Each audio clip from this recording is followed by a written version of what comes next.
how does a refrigerator work? More specifically, how does it cool the inside of the fridge? I'm Ben, this is Physics or Bust. The cooling system for a refrigerator is a closed system, and you're not using up the coolant like you would gasoline in a car. So you don't have to add more refrigerant the longer you use it. We're going to run through the cycle of how the refrigerant is used and what's happening in regards to energy in all the parts of the refrigerator and the surrounding area. Since it's a cyclic process, it doesn't really matter where we start.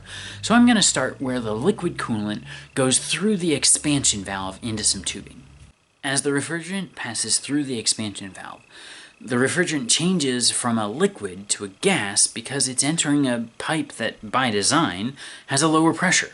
Because of the low pressure, the refrigerant or coolant goes through a phase change from liquid to gas, which means it is going to drop in temperature as it uses some of its internal energy, or heat, as it separates from the other molecules to become a gas. And since the gas inside is getting cold, the pipe that's containing it starts getting cold as well. At this point, since the air is at a higher temperature than the pipe, heat is transferred from the air inside the refrigerator into the pipe and refrigerant to try to equalize temperature. As the refrigerant is pushed along the pipe by more refrigerant going through the expansion valve, it continues absorbing heat from inside the fridge until it reaches the compressor. The compressor is a pump that pushes the refrigerant from the low pressure pipe into a high pressure pipe. As the refrigerant is pushed into the high pressure pipe, the high pressure causes the refrigerant to go through yet another phase change.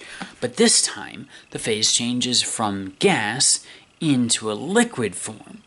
And because of this phase change, it actually wants to get rid of some of that internal energy or heat. So the pipe itself starts getting hot because of that. The energy from inside the refrigerant is transferring to the pipe, and this pipe is outside of the refrigerator. Which is why when you feel the outside of the refrigerator, you might feel some warm areas. Or in some older models, you might see piping outside of the refrigerator that becomes really hot anytime the refrigerator is trying to cool the inside. That's because this refrigerant is being compressed into that high pressure tube and having to get rid of energy in order to equalize temperature with the surrounding air outside of the pipe.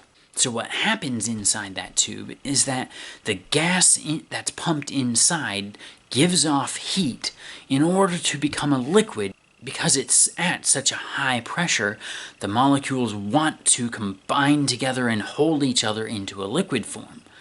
This means that it has to give up some of that energy that it had just absorbed inside the refrigerator. So just like the piping inside the refrigerator, the piping outside the refrigerator has refrigerant moving through it and cooling down as it moves through the piping. So that as it reaches the end of the piping, it's actually much closer to room temperature before it hits that expansion valve again and goes into the other piping that goes into the fridge and starts absorbing energy from inside the fridge again. During that condensing stage, where it's changing from a gas to a liquid, it's giving off a lot of heat to that pipe, and that pipe is connected to a whole lot of different parts of metal that are fairly thin. The reason for all those thin slices of metal, or in some cases wires of metal, are so that there's lots of surface area for the metal to transfer energy to the outside air, thus cooling the metal and being able to absorb new heat from new refrigerant entering in from the compressor. Now, the expansion valve doesn't actually have any motor components. It's basically just a seal with a spring. So what's happening is, as the compressor is adding more refrigerant into the high pressure area, the pressure would build up and build up. And as the pressure reaches a point that it's high enough, it will actually open that valve, thus allowing some refrigerant to go into the next tubing, and then as soon as the pressure gets low enough, it'll shut back again, thus completing the cycle of going through the entire cyclic process of taking energy from inside the fridge and transferring it outside of the fridge. Hope that helped you understand how a refrigerant cooling system works. If you're interested in how things work, I think you'd like this book by David Macaulay.